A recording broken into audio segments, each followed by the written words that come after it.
Quiero invitarlo para que busque en su Biblia el Evangelio de Juan, el capítulo 6.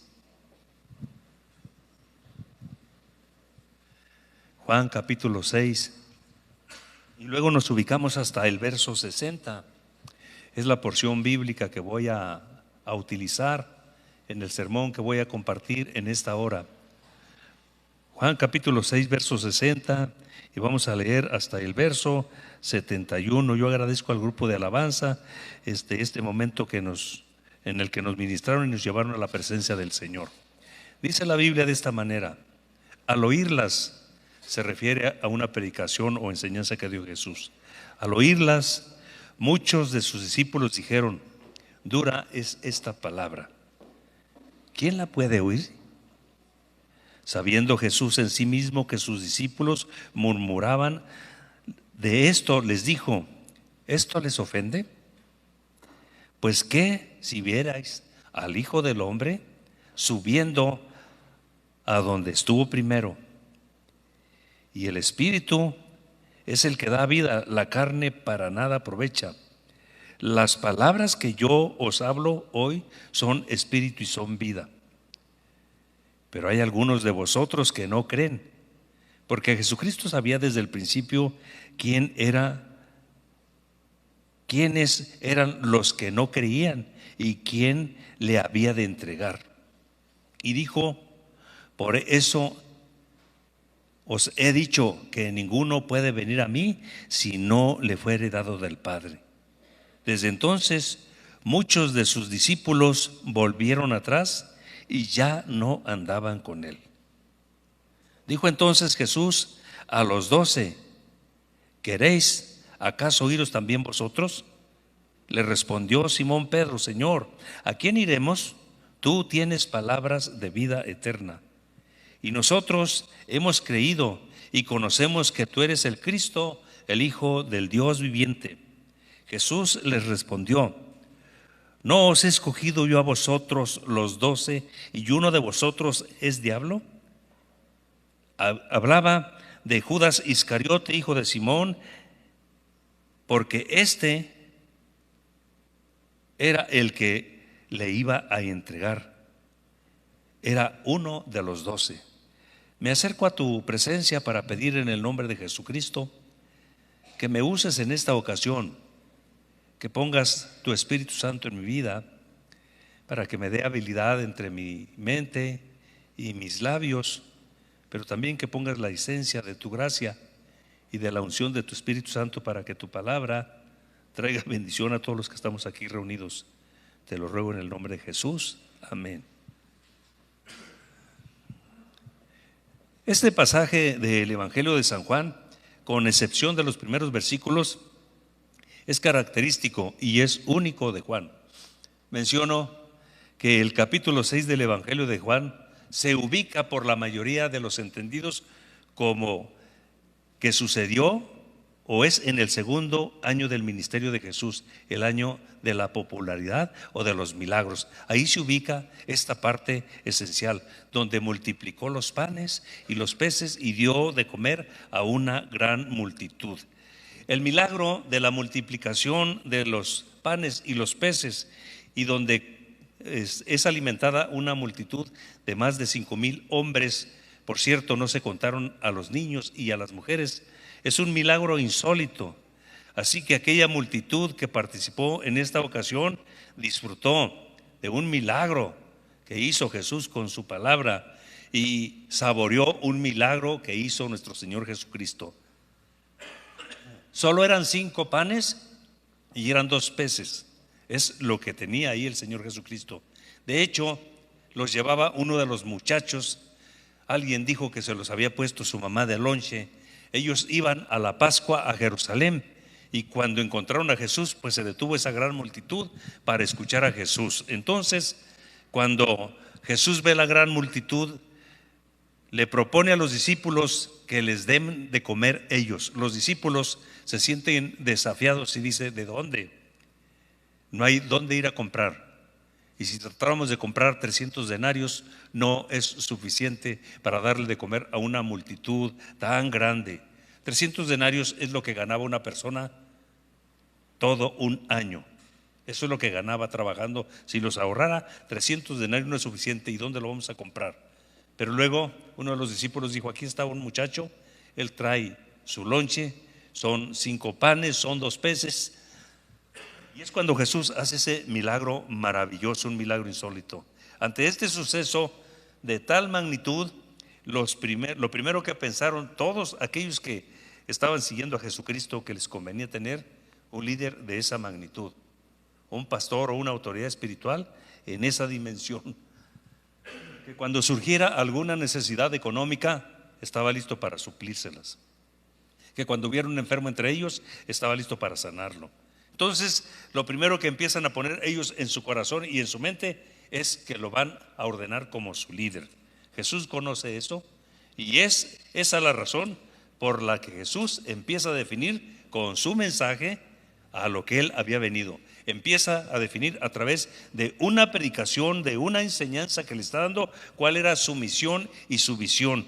Él vino a buscar y a salvar lo que se había perdido, y él, la misión que tiene es ir a la cruz del Calvario para dar su vida en rescate de toda la humanidad. Entonces, ante ese mensaje, ellos se dan cuenta que es algo muy diferente de aquello que están pensando y de aquellos planes que tienen, y que no es lo que ellos pensaban. El sermón que predicó Jesús en esta ocasión es sin cortapisas, sin duda. Es muy directo, tiene una enseñanza muy profunda, y una enseñanza que de alguna manera no encuentra lugar en la mente y en el corazón de los que lo estaban escuchando. Por eso dijeron: qué dura es esta palabra, ¿quién la puede oír? ¿Quién la puede llevar? Por ello dijeron esa palabra, porque era dura para su entendimiento y era dura para su corazón. Si me permite, esta ocasión que Jesús está predicando y define cuál es su misión y cuál es su visión y cuál es el plan por el que vino a este mundo, porque ellos tal vez estaban pensando que era el líder que les convenía para que los libertara del yugo de la esclavitud de los romanos. Los romanos los tenían subyugados, eso pensaban. Pero Jesús no venía a eso, no venía a ser un líder, un estratega donde vence a otro imperio. Jesús viene a vencer el imperio de Satanás y viene a libertar a los hombres que están hundidos en el pecado y que están atados por el pecado. Viene a libertarlos. Esa es la misión que no alcanzan a entender. Por eso es que Jesús en este momento, cuando lanza su mensaje, al que dijeron ellos: qué dura es esta palabra, qué difícil, ¿quién la puede llevar? ¿Quién la puede cumplir? Era el mensaje que les había predicado. ¿Sabe usted que los políticos son los más grandes demagogos que tenemos en todo el mundo? Porque el político sabe qué piensa la gente, sabe qué cree la gente, y el político termina diciéndole a la gente lo que la gente quiere oír. Exactamente eso, promesas y más promesas, cosas bonitas y más bonitas. Entonces Jesucristo en esta ocasión, en su enseñanza y en su predicación que da a aquella gran multitud que lo está siguiendo, no es ningún demagogo. No le está diciendo a la gente lo que la gente quiere oír. Al contrario, les está diciendo la realidad del compromiso que debe tener la persona con los valores del reino de los cielos, con los valores espirituales y morales del reino de los cielos. Por eso dijeron: qué duro es esta palabra, qué difícil. Y en realidad la palabra era buena, la palabra era medicina, la palabra era una salud, la palabra era una orientación que te dice: ese camino que llevas no está bien, es mejor este camino que te ofrezco, porque este camino te acerca a Dios y aquel camino te lleva rumbo a la maldad, rumbo al trabajo de las actividades de Satanás y los demonios. El camino que te estoy ofreciendo te acerca a Dios, te lleva a Dios. Y terminaron diciendo: qué dura. En realidad la palabra no era tan dura, pero lo que ellos tenían cerrado era su mente, y lo que ellos tenían endurecido era su corazón. Cosa curiosa, siempre los creyentes vienen el domingo a la casa del Señor a alabar a Dios, a poner algunas de sus necesidades y a escuchar el mensaje de la palabra del Señor. Y algunos de todos los que vienen salen contentos porque alguna de las palabras del sermón le abrió el entendimiento. Pero alguna de las declaraciones que hace el ministro en su sermón lo bendice, lo orienta, le trae un rayo de luz del cielo y se va contento porque viene con su mente y su corazón abierto. No obstante, tal vez otra persona no viene así, y el ministro predica el mismo sermón. Aquel que se va feliz y contento porque Dios le habló y porque Dios lo bendijo, tal vez otra persona termina diciendo: ¿cómo nos tiró pedradas el pastor en esta ocasión? Es la situación, es la condición, es la postura en la que está la persona. Trae su mente cerrada, trae su corazón cerrado. Entonces, lo que es la palabra del Señor, le pareció que el pastor estuvo tirándole pedradas. Qué dura es esta palabra, qué difícil. Entonces, el Señor Jesús no es ningún demagogo y predica claro y contundente el mensaje que siempre orienta, que siempre bendice, el mensaje que te toma de donde estás y te saca de las tinieblas y te pone en la luz admirable del Señor y del cielo. Sea bendecido el nombre de Cristo Jesús. Es un pasaje precioso. Y usted se fijó, pues el capítulo 6 del Evangelio de Juan tiene 71 versículos. Yo solamente abordaré unas pocas partes. Pero vemos que hay una multitud de 5,000 hombres que participaron de un milagro. Vieron el milagro y paladearon o saborearon el milagro. 5,000 hombres, y luego agrega: no se contaron a los niños y no se contaron a las mujeres. Prácticamente debieron ser arriba de 10,000. Porque usted sabe que donde hay hombres, pues siempre hay más damas. Donde hay hombres y mujeres, siempre hay más niños. Era una multitud enorme. Así es de que ante esa gran multitud, yo puedo decir en esta ocasión que quiero hablarles: no son muchos, no son pocos los que quieren seguir a Jesús o los seguidores de Jesús. No son muchos, no son pocos los seguidores de Jesús. Hay un pasaje que es contundente: muchos los llamados, pocos los escogidos. La parábola de las 10 vírgenes, solo 5 se fueron. Y es lo que nos enseña la palabra del Señor. Los pasajes que hablan del arrebatamiento o del rapto de la iglesia: 2 están durmiendo en una cama, uno se va, el otro se queda. 2 van por el camino, uno es tomado y el otro lo dejan en el camino. 2 mujeres están moliendo en un molino, una es tomada y la otra se queda. Y estoy hablando de esto: no muchos, no pocos los seguidores del Señor Jesucristo. Espero que Dios bendiga y hable a nuestras vidas. Y sobre este capítulo 6 del Evangelio de San Juan, sobre este tema: no muchos, no pocos. Escucha los pensamientos que aborda esta parte de este pasaje. Número 1, los que no están de acuerdo. Juan capítulo 6, el verso 60. Voy a leer la traducción en lenguaje actualizado. Cuando muchos de los seguidores de Jesús le oyeron enseñar esto, dijeron: esto que dices es muy difícil de aceptar. ¿Quién puede estar de acuerdo contigo? O sea que no solamente no lo aceptaban, no estaban de acuerdo con el Señor Jesucristo. La palabra que viene hablando el Señor Jesucristo, pues es el mensaje de gracia, el mensaje de amor. Pero el mensaje que te dice: estás en las tinieblas, estás en un lugar equivocado, quiero ponerte en la luz. Pero la gente a veces no lo entiende, si no lo percibe. Vea lo que dicen aquí los contemporáneos de nuestro Señor Jesucristo: esto que dices es muy difícil de aceptar. No lo están aceptando.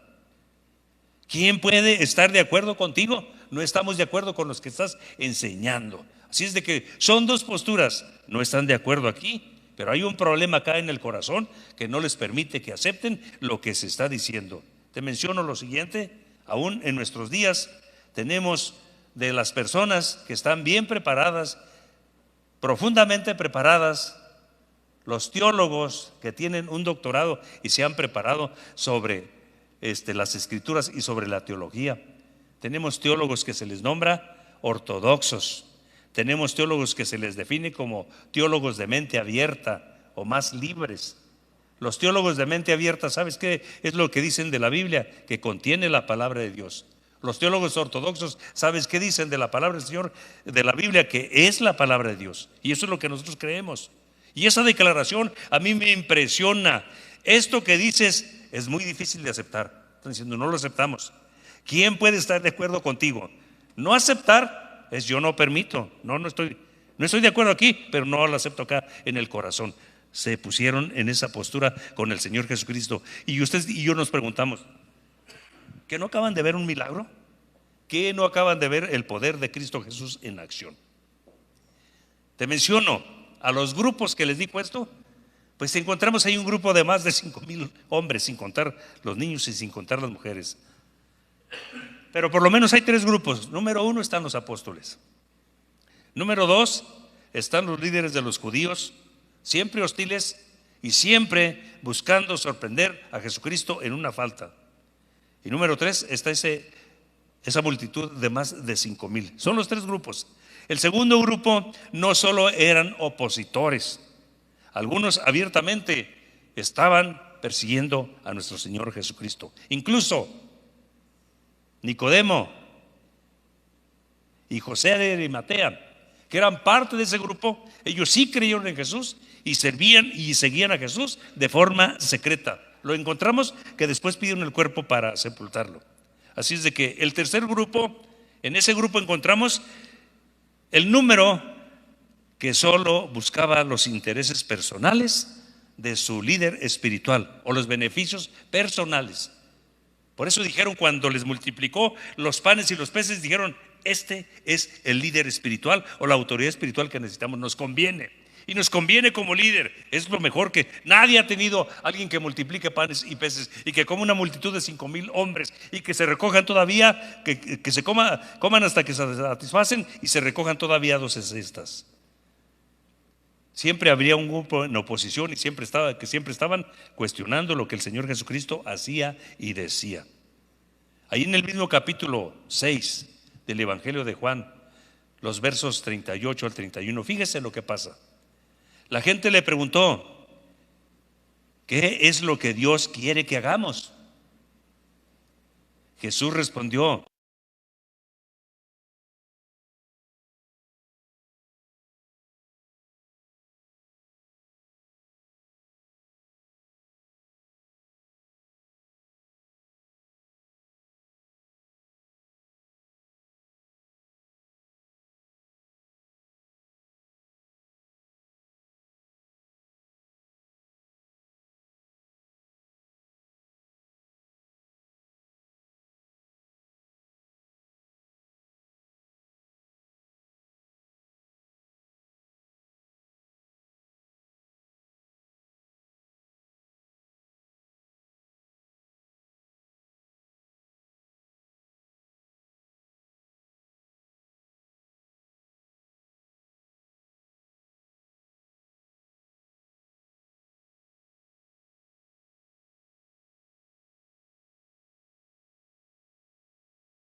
¿a comer su carne?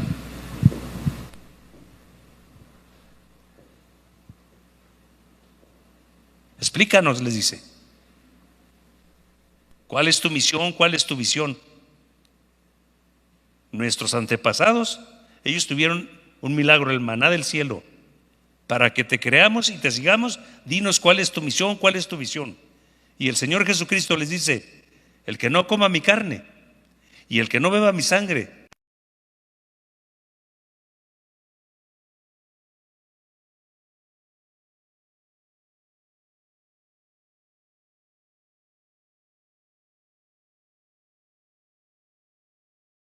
diciendo, el que no esté de acuerdo, aceptar los principios bíblicos, los principios y los valores eternos del cielo, y el que no esté de acuerdo, hacer la determinación de acercarse y buscarme, ese no puede ser mi discípulo. Y vea que no entienden el mensaje y no reciben el mensaje, se ponen en esa postura. Así es de que empezó a haber esa clase de detalles. Los que tuvieron problema para escuchar al Señor Jesucristo, y estamos aquí, los que no están de acuerdo con las enseñanzas de nuestro Señor Jesucristo. Era el Hijo de Dios. Yo puedo diferir de cualquier otra persona en cuestiones de teología, en otras cuestiones, en cuestiones de política, pero que ellos tuvieran diferencias y se plantaran y se definieran con el Hijo de Dios de esa forma, se me hace muy serio, se me hace muy delicado. Con Cristo Jesús nosotros no podemos negociar ni podemos discutir. Porque la palabra de Dios, cuando habla de Dios, dice que Dios es soberano, que Dios es infalible, que Dios es perfecto. Y si hablamos de Jesús, pues Jesús es soberano, Jesús es infalible y Jesús es perfecto. Aún cuando estuvo aquí en la tierra, que era 100% hombre, el libro de los Hebreos patentiza y dice que Jesús fue tentado en todo, pero sin pecado. Entonces,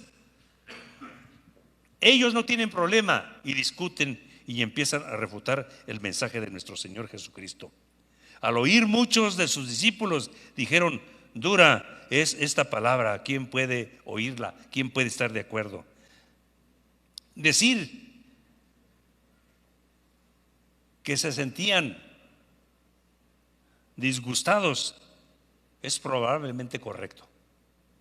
O sea, se sentían disgustados con el mensaje de Cristo, es probablemente correcto. Sus corazones estaban en rebeldía, es al 100% correcto, porque esa es la realidad. Calvino, cuando ellos dijeron: qué dura es esta palabra, ¿quién puede estar de acuerdo? ¿Quién la puede aceptar? ¿Quién la puede recibir? Calvino menciona esto: lo que produjo esa reacción desfavorable no fue lo duro del sermón, sino la dureza de sus propios corazones. Y el hombre puede aceptar la palabra de Dios o puede rechazarla, pero Dios siempre va a estar dispuesto a tenerle paciencia al hombre y a seguir tratando. Al oírlas, muchos de sus discípulos dijeron: dura es esta palabra. La palabra duro viene del griego escleros, y esto significa difícil de aceptar, pero no la podían aceptar porque traían problemas en su corazón, como lo dice Calvino. Aquí nos encontramos en una verdad que al parecer se repite en cada una de las épocas y en cada una de las culturas. Una y otra vez nos es difícil interactuar con la palabra del Señor y someternos a los principios y los valores eternos del cielo para que haya resultado de la bendición de lo alto en nuestras vidas. Siempre se dispusieron a discutir con el Señor. La dificultad real del cristianismo es doble. Demanda un acto de rendición y aceptación a Cristo Jesús, y demanda de una aceptación de la autoridad espiritual del cielo y de nuestro Señor Jesucristo. Todo esto demanda un estándar moral de calidad muy elevado. Alguien puede pensar que cuando nosotros nos acercamos a Dios o empezamos a asistir a algún templo, que es el templo el que tiene las normas, y que es el pastor o que es la iglesia la que prohíbe hacer esto y aquello. No, ni es el pastor ni es la iglesia, es el mensaje que encontramos en la palabra el que empieza a educar la mente y el que empieza a trabajar en el corazón, y Dios a través de su palabra empieza a hacer la obra maravillosa de redención y de cambio en la forma de pensar y en la forma de comportarse. La palabra de Dios es viva y es eficaz. Eso enseña la palabra. Jesucristo les dijo a sus discípulos: ya vosotros estáis limpios por la palabra que os he hablado. Juan capítulo 17, verso 17 dice: santifícalos en tu verdad, tu palabra es la verdad. Es la palabra de Dios, es la Biblia, es el mensaje eterno del cielo el que trae la orientación y la bendición a el alma de todos los que nos hemos acercado a nuestro Señor Jesucristo. Estoy tratando, no muchos, no pocos, los seguidores del Señor. Lo invito para que veamos el número 2 de este aspecto tan importante: el mensaje, la palabra de vida. Juan capítulo 6, el verso 63. El que da vida eterna es el Espíritu de Dios. Ninguna persona puede dar esa vida. La palabra que les he dicho viene del Espíritu que da esa vida. El que da vida es el Espíritu de Dios. La vida espiritual en el creyente se reproduce por medio de la presencia del Espíritu Santo y por medio de la palabra. La vida de Cristo se reproduce en nosotros los creyentes por medio de el Espíritu Santo y por medio de la palabra. Empieza a cambiar y acomodar una serie de conceptos. Incluso empieza la palabra de Dios a quitarte traumas, complejos. Empieza a obrar, empieza a ubicarte. La palabra de Dios empieza a hacer a las personas apartados del mal y los empieza a hacer objetivos y propositivos. Les quita una parte normal de la vida, de ordinario, y lo pone en un lugar de extraordinario, porque se acercó a Dios. Y la palabra de Dios es muy puntual, es muy importante. Libro de Deuteronomio, la palabra que se le dio al pueblo judío. Dios le dice al pueblo judío: a los cielos y a la tierra pongo por testigo hoy contra vosotros que he puesto delante de ti la vida y la muerte, la bendición y la maldición. Y luego el Señor del consejo dice: escoge la bendición para que te vaya bien a ti y le vaya bien a tu descendencia. Y esto es bien importante. Entonces el cambio, el que da vida, la vida espiritual, la vida eterna, es el Espíritu Santo de Dios, y lo hace a través de su bendita palabra, de la Biblia. Este libro es vivo y eficaz y trae resultados especiales en el pensar de los creyentes y en la vida de cada una de las personas que se acercan a Dios. Las palabras que les he dicho vienen del Espíritu, el cual da la verdadera vida. Las palabras del cielo no son letra muerta. Es el mensaje del cielo que educa la mente. Es el mensaje del cielo que trae un cambio en el carácter. Es el mensaje del cielo que produce resultados positivos en la forma de comportarse de las personas que nos acercamos a Dios. Es la palabra de vida. Es el mensaje que trae un cambio en la forma de ver la vida, un cambio en el comportamiento de vida. Es el mensaje del cielo. Es contundente lo que dice la Biblia, lo que hace la palabra, lo que hace el Espíritu Santo. Dice: el Espíritu Santo es el que te da la vida. Estamos hablando de la vida en Cristo Jesús. Estamos hablando de una vida que trajo un cambio. Estamos hablando de una vida que trae resultados. Y el Espíritu Santo es el que hace esta maravillosa, es el mensaje de la palabra. Pues el mensaje de la palabra y el mensaje del Espíritu Santo dice de una forma muy especial, muy profunda, de los resultados que produce. Mas el fruto del Espíritu es amor, gozo, paz, paciencia, benignidad, bondad, fe, mansedumbre y templanza. Está hablando de un cambio, no solo de ver la vida. Está hablando de un cambio que se produce en el carácter. Está hablando de la verdadera vida del cielo. Está hablando del verdadero cambio. Te voy a mencionar esto: ninguna religión puede cambiar a nadie. Quien cambia y quien da la vida del cielo es el Espíritu Santo, y lo hace a través de su palabra, y lo hace a través de la forma preciosa de trabajar en la mente y en el corazón de las personas, y el medio que utiliza es la Biblia. Por eso el Señor Jesucristo le dijo a sus discípulos: ya ustedes están limpios por la palabra que os he hablado. Esta palabra nos lleva al arrepentimiento, a decirle a Dios: perdóname. Y cuando nos arrepentimos, esta palabra nos lleva a tomar una decisión.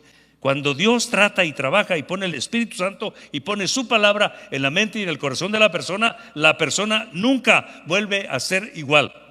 Cosas que hacía antes ya no las puede ser, porque está la presencia del Espíritu Santo en su vida y está el mensaje de la palabra en su mente y en su corazón, guiándolo al comportamiento de la vida de un hijo de Dios, la vida que produce el Espíritu de Dios. Sea bendecido el nombre del Señor. Jesús, en su capacitación y dimensión espiritual, conocía perfectamente quiénes eran los que creían en Él. Algunos no creían, y Jesús ya sabía quiénes eran los que no creían en ese mensaje de la palabra del Señor. Estoy tratando el tema: no son muchos, no son pocos los seguidores de Jesús. Entre los que no creían había un infiltrado. Vamos a abordar este pensamiento. Juan capítulo 6, el verso 64. Pero todavía hay algunos de ustedes que no creen. Jesús dijo esto porque desde el principio sabía quiénes eran los que no creían y quién era el que le iba a traicionar. ¿Qué hace el Señor Jesucristo con los que no creen? Mire, todos tenemos problema en algún momento de nuestra vida cristiana con alguna parte de las Sagradas Escrituras. O todos tenemos problema en algún momento de nuestra vida cuando pasamos por circunstancias difíciles, se empaña la fe y a lo mejor dejamos de depender de Dios o de confiar en el Señor absolutamente. Y si se habla de creer, pues en esa parte, en ese momento, no creemos. Estamos derrumbados, estamos deteriorados en nuestra fe. Él sabía quiénes no creían. Creer al 100%, pues siempre no es tan sencillo, no es tan fácil. Porque si hablamos del 100% es contar en la escala del 1 al 100 y en qué nivel se encuentra uno. Y Dios nos habla aquí en esta ocasión, en aquel tiempo. Es impresionante esto, porque es Jesús, es la segunda persona de la Santísima Trinidad, es el Hijo de Dios el que está con ellos. Ellos lo están viendo, ellos lo están oyendo, ellos saben cuál es su lenguaje corporal. Ellos llegaron a oír aquellas palabras con unción y con autoridad. Muchos de ellos lo llegaron a escuchar cuando dijo calla y enmudece. Otros lo escucharon cuando dijo al demonio sal de él, sal fuera. Otros escucharon seguramente cuando le dijo sé sano, quiero ser sano. Una serie de milagros que hizo el Señor Jesucristo, lo vieron, lo escucharon, pero tenían problemas para creer al 100% en el Señor Jesucristo. Grábese bien esto. Todos nosotros como cristianos a veces tenemos problemas con algunas partes de las Escrituras o para creer algunas promesas de las Escrituras, alguna declaración. Les menciono un ejemplo.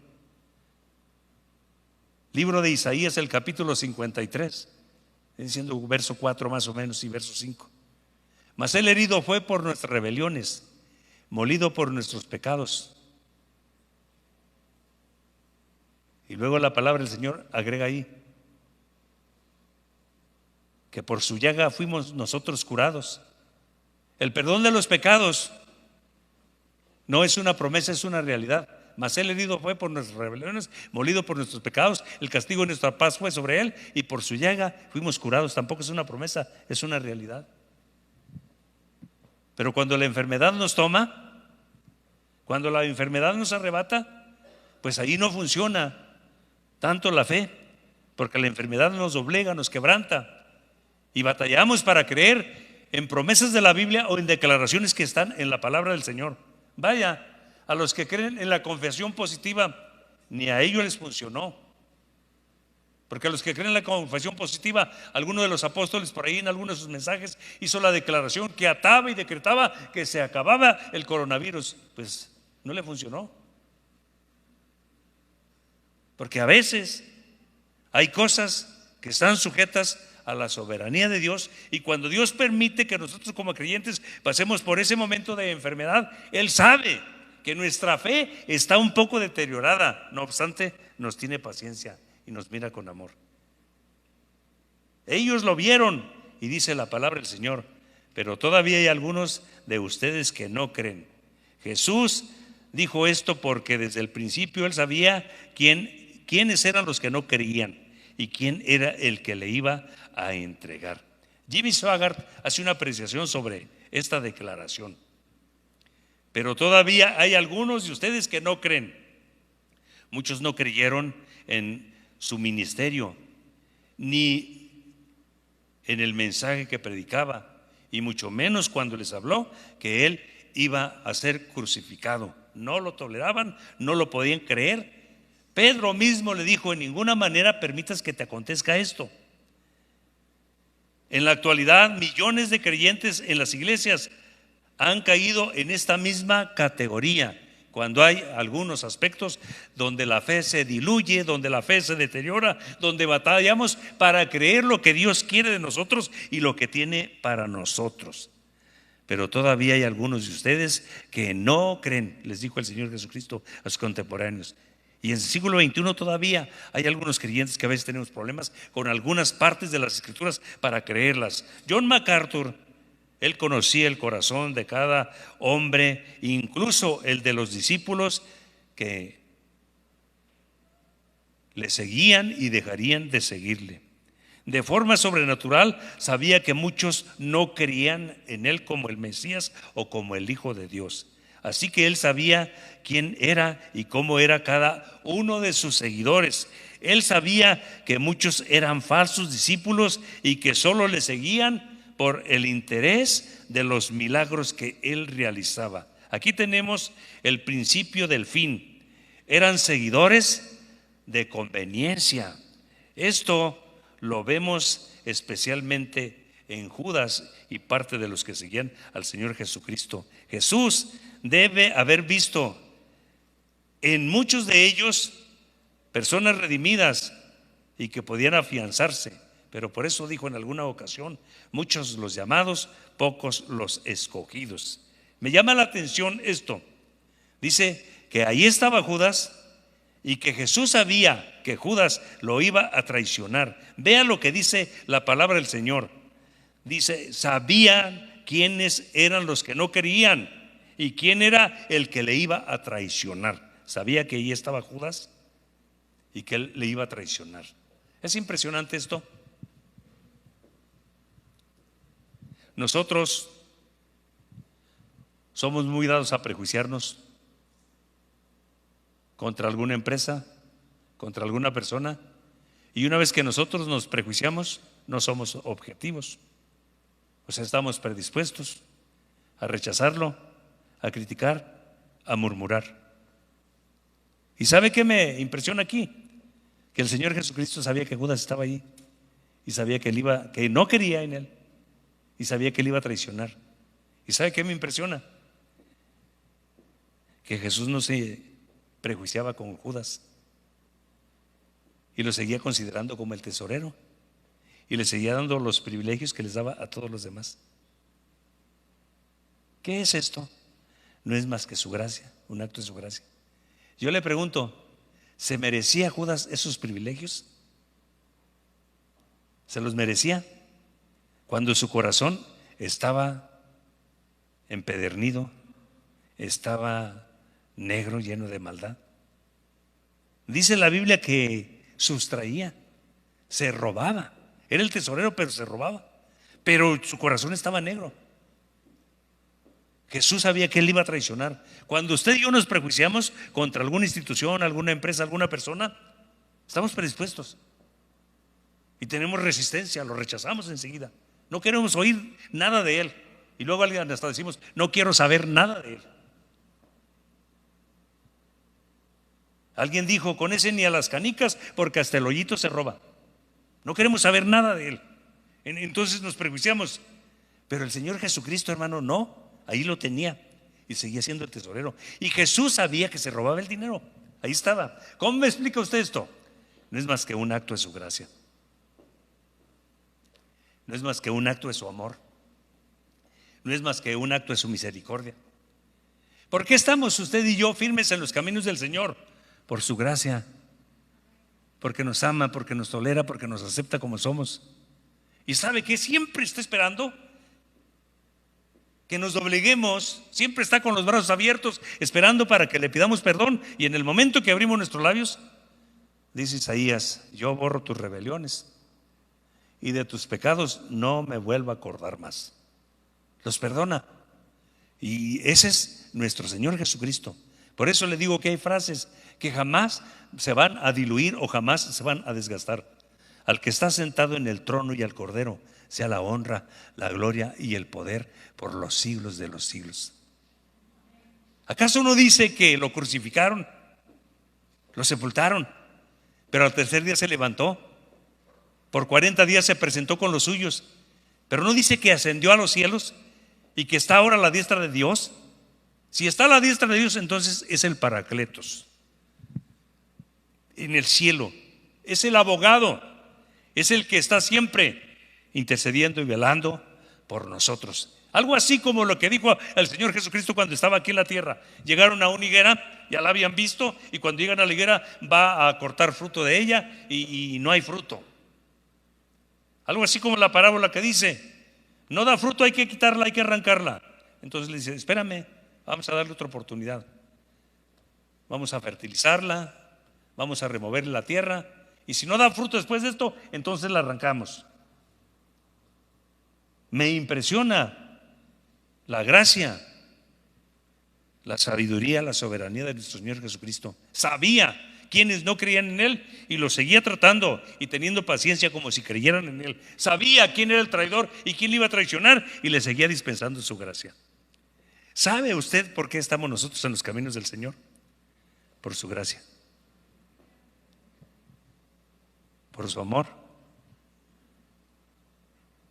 por su paciencia, por su misericordia. En el nivel que tú y yo creemos, con la parte de las escrituras que no tenemos problema y las estamos viviendo, le estamos cumpliendo, con la parte de las escrituras que tenemos problema para creerla o que estamos teniendo problema para vivirla, su gracia y su amor, Él sabe nuestra dimensión de fe y en la forma que creemos, porque creer es tener confianza en Él, pero también creer es cumplir todo lo que Él dice en su palabra. Entonces en esa parte te tiene paciencia y nos tiene paciencia, y por su gracia aquí estamos en sus caminos. Sea bendito el nombre de Cristo Jesús para siempre. Nos sostiene con su diestra fuerte, nos cuida, nos guarda, nos espera. Dale palmas al Señor en estos momentos. Sea bendecido el nombre de Cristo Jesús.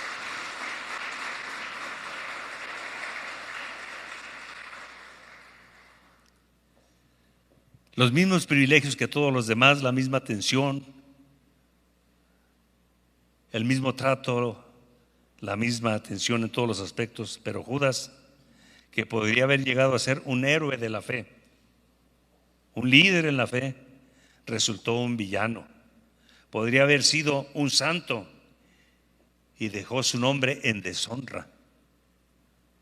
Somos muy especiales nosotros, el pueblo evangélico. A nuestros templos pues le ponemos puros nombres bíblicos, de lugares bíblicos, de ríos, de montes, de campos, de ciudades, de pueblos. A nuestros hijos les ponemos nombres bíblicos. Es muy característico cuando una familia es cristiana y escucha los nombres de los hijos. Luego sabes que hay alguien que tiene fe y que es cristiano, les ponemos nombres bíblicos.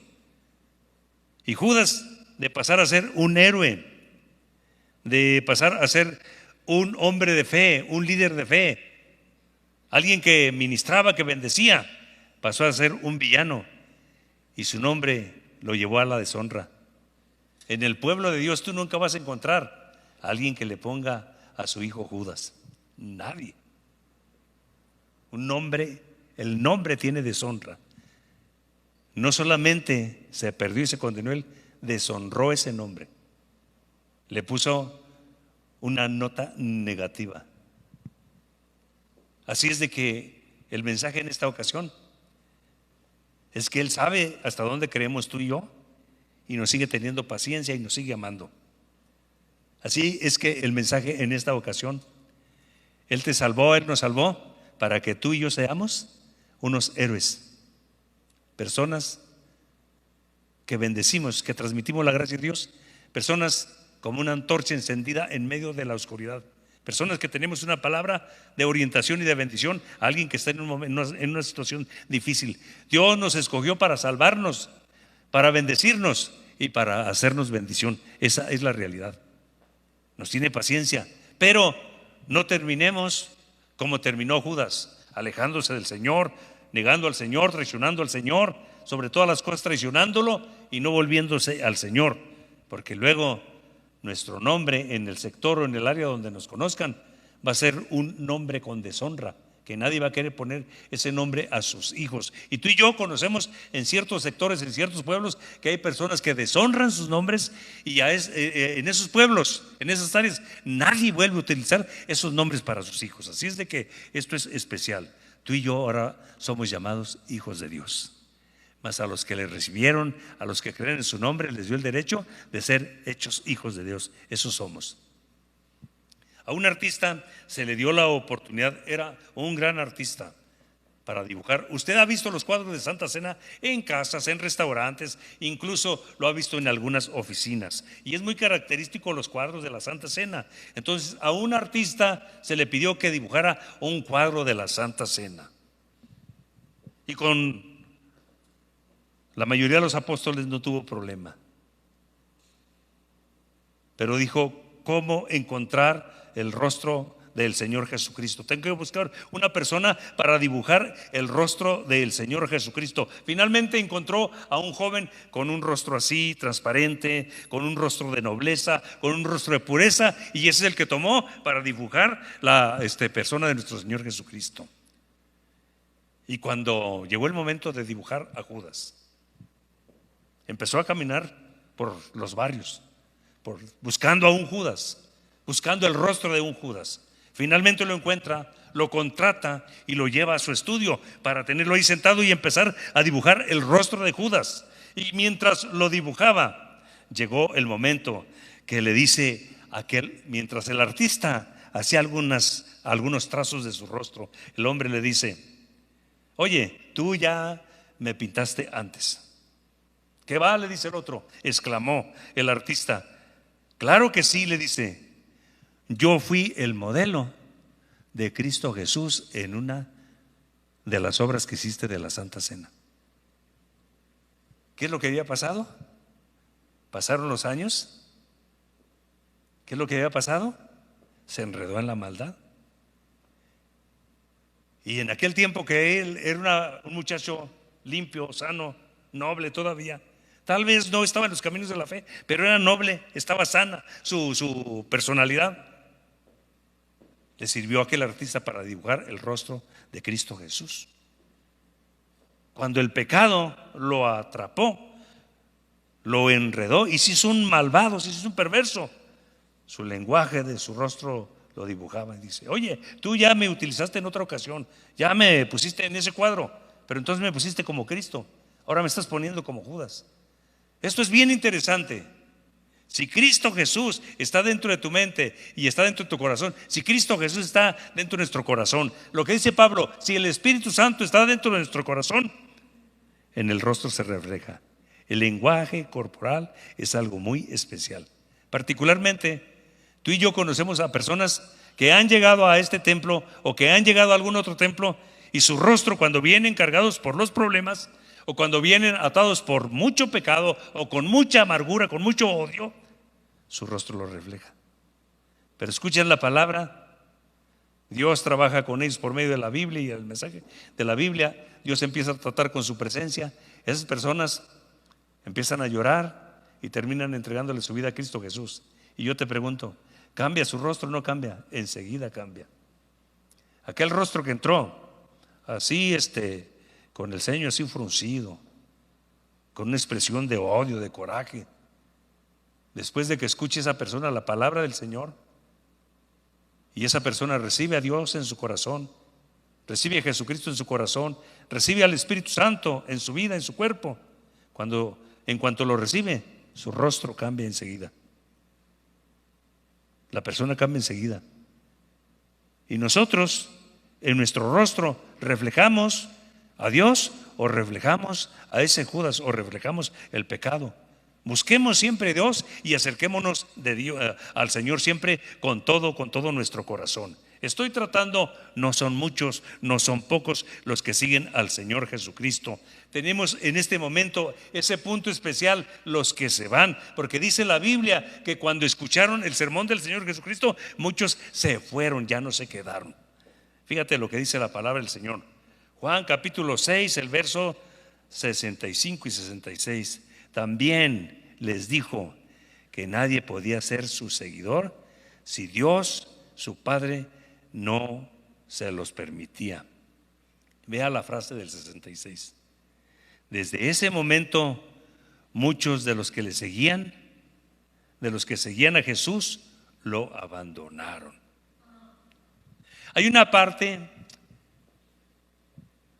de los creyentes, o en el razonamiento de los creyentes, hay una parte en ustedes que no conocen, qué es lo que pasa en el corazón de un pastor cuando algunos creyentes se van del templo por cuestiones de trabajo, por cuestiones de estudio, cuando se van a otra congregación. No saben qué es lo que sucede en el corazón del pastor, porque a los pastores se nos va la gente. Pero me llama la atención aquí, y no es a modo de consuelo. A Jesucristo se le fue la gente. Desde ese momento, muchos de los que le seguían o de los que seguían a Jesús lo abandonaron, ya no lo siguieron. Y esto marca, esto llena de tristeza, llena de dolor. Pero ¿cuál fue la postura del Señor Jesucristo? Cuando le dijeron los apóstoles: oye, qué duro predicaste, se fue la gente, se fueron muchos. Y el Señor Jesucristo les dice: si se quieren ir ustedes también, está bien. ¿No le interesaba a la gente del Señor Jesucristo? ¿Se le acabó el amor al Señor Jesucristo? No, fíjese que Él es muy puntual, sabe qué argumentos utilizar, qué palabras utilizar, para que si eres de Él, pues te afiances, o si no eres de Él, pues hagas la huida, te vayas. Se habían ido muchos, y esto es bien interesante. ¿Sabes una cosa? Cristo Jesús no quiere que tú y yo te vayas, que tú y yo nos vayamos, que tú y yo nos alejemos del Señor. Él no quiere eso. Te digo una cosa: quien sí quiere que tú y yo nos alejemos del Señor es Satanás, son los demonios, y son los que le sirven también. Ellos quieren que nos alejemos. Dios siempre está dispuesto, esperando que tú y yo le sirvamos todo el tiempo y estemos en sus caminos toda la vida. Él no quiere que tú y yo nos apartemos de sus caminos. Por eso siempre viene con amor eterno a trabajar y a tratar en tu corazón. Los que se marcharon habrían permanecido con Jesús siempre que su carrera hubiera sido ascendente, pero no cuando Cristo Jesús les dijo que su final era la cruz. Nadie puede dar tanto como Jesús, pero si acudimos a Él solamente para recibir, nunca para dar, seguro que acabaremos volviéndole las espaldas, volviéndonos atrás. La persona que quiera seguir a Jesús debe tener presente que en algún momento tiene que tomar su cruz. A medida que Él iba aclarando la naturaleza de su reino y las demandas sobre la moral del reino, las personas empezaron a desilusionarse y empezaron a abandonarlo. La gente se va, la gente se aleja del Señor. El corazón de nosotros los pastores, cuando alguien se aleja del Señor, se queda hecho pedazos. Nos duele que se hayan apartado de los caminos del Señor. Nos apena. Cuando se cambian a otro país, a otra ciudad por cuestiones de trabajo, nos quedamos tristes, pero lo entendemos, lo asimilamos. Cuando se cambian de congregación porque hay dificultades o porque ya no les gustó algo en la iglesia, bueno, les menciono, todas las iglesias y todos los pastores tenemos fortalezas y tenemos debilidades. Allá se encontrará con otras cosas. Nos quedamos tristes.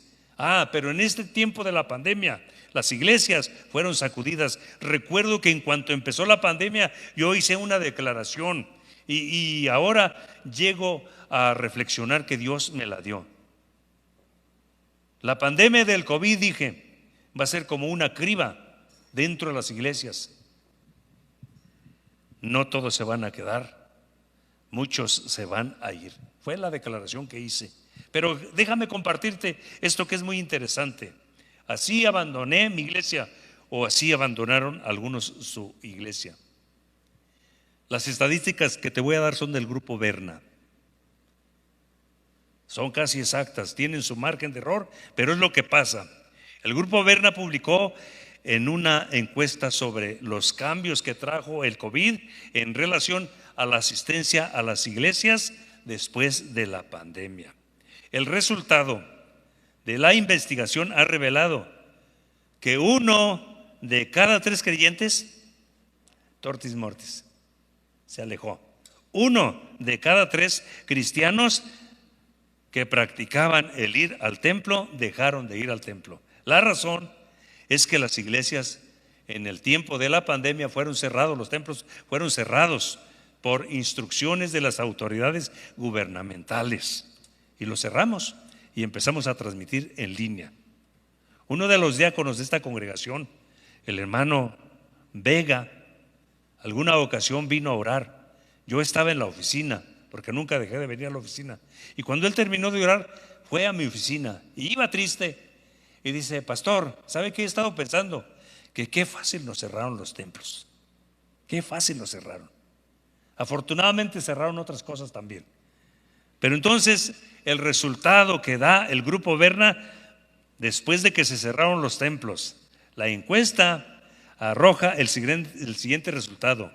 El 35% sigue asistiendo a su iglesia antigua, a la iglesia donde se convirtió. El 32% ya no asiste a la iglesia. El 14% se cambió a una nueva iglesia. El 18% está viendo los servicios en línea de diferentes iglesias. Algunos ven a Dante Gebel. Dante Gebel es un referente en la predicación. Dios lo usa bonito. Pero no es lo mismo ver los servicios en línea o escuchar a un predicador en línea que congregarte en el templo. Nunca es lo mismo. Como nunca será lo mismo ver un partido de béisbol, de fútbol, soccer o de fútbol americano en la pantalla de un televisor que ir al estadio y verlo en vivo. Nunca será lo mismo. Es otra experiencia muy diferente. Así es de que te compruebo esto con todo ello, con esto que te estoy mencionando. No es lo mismo ver un partido de béisbol, de fútbol, soccer, de fútbol americano en una pantalla de un televisor a que vayas al estadio y lo veas en vivo. Entonces, no es lo mismo que veas una transmisión de una predicación o de un servicio de un templo a través de la pantalla a que vengas a la casa del Señor a adorar. Nunca es lo mismo. Quien me diga que es lo mismo, no. Y luego, ese grupo de los que se quedaron en casa y ya no volvieron al templo, te estoy mencionando que es un grupo numeroso. El 18% ya no vino a los templos porque se quedaron viendo alguna transmisión en vivo. La investigación del Grupo Berna, porque en la congregación estamos relacionados con 5 grupos más o menos. La generación de los sometidos, que es más o menos del año 1920 al 1940, que fueron nuestros papás, que tuvieron muchos hijos y que eran muy duros, muy fríos. Nunca nos dijeron que nos amamos. Entonces está ese grupo, ya casi no hay en las iglesias de ellos, pero hay uno que otro. Y luego están los baby boomers, los que nacimos más o menos de los 40 a los 60. Pero luego está lo que viene siendo los X, los que nacieron de los 60 a los 80. Están los millennials, los que nacieron del 80 al 2000. Y están los zillennials, los que nacieron del 2000 al 2020. Te menciono los resultados sobre ellos, que es muy interesante. El 50% de los millennials que eran cristianos dejaron de asistir a la iglesia, de los jóvenes. ¿Está fácil esto? 50% de los millennials, de los que nacieron más o menos del 1980 al 2000, que eran cristianos, dejaron de ser cristianos. El 50%. No son muchos, no son pocos los seguidores de Jesús. Algunos se desaniman en el camino. A ellos les pegó más duro. ¿Dónde están? Los papás a lo mejor los tenemos en el templo, sus hijos ya no quieren venir al templo, sus hijos se alejaron del templo, sus hijos ya no quieren nada con Dios.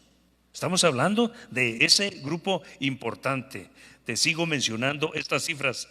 El 17% de la generación X asisten a una iglesia nueva. Los X, la incógnita, algo por descubrir, que cuando se habla de la generación X, estamos hablándote de los que nacieron más o menos en el 60 al 80. Son los X. Los X, la incógnita por descubrir, por eso le pusieron generación X. Si se habla de lealtad, si se habla de gratitud, si se habla de identidad, ellos la perdieron. Así es de que ve nada más esto tan fuerte. El 17% de la generación X asisten a otro templo. A ellos no se les hizo difícil dejar su templo donde existían y estarse congregando en otro templo. El 40% de los baby boomers, los viejitos como un servidor, siguieron en su iglesia. Aquí están en su iglesia. Son las estadísticas. Hoy tenemos una buena asistencia. servicios atrás, antes de que se viniera fuerte la pandemia, el templo en este culto estaba lleno. El de la mañana estaba más o menos, pero antes teníamos todas las sillas del templo y el servicio de a mediodía casi se llenaba. Yo considero que antes de la pandemia, Monte de los Olivos, teníamos una asistencia entre 600 a 650 con los dos servicios. Eso es lo que debimos haber tenido. Hoy estamos completando muy apenas los 300 o 350, la mitad. Ya no regresó, no estamos en casa. No son muchos, no son pocos los que siguen a Jesús o los seguidores de Jesús. Siempre pasa algo en el camino. ¿Sabes cuál es lo importante aquí? Que tú y yo estamos en la casa del Señor y que estamos todavía sirviendo al Señor Jesucristo. Dale palmas al Señor. Eso vale la pena. Eso es importante. Eso es maravilloso.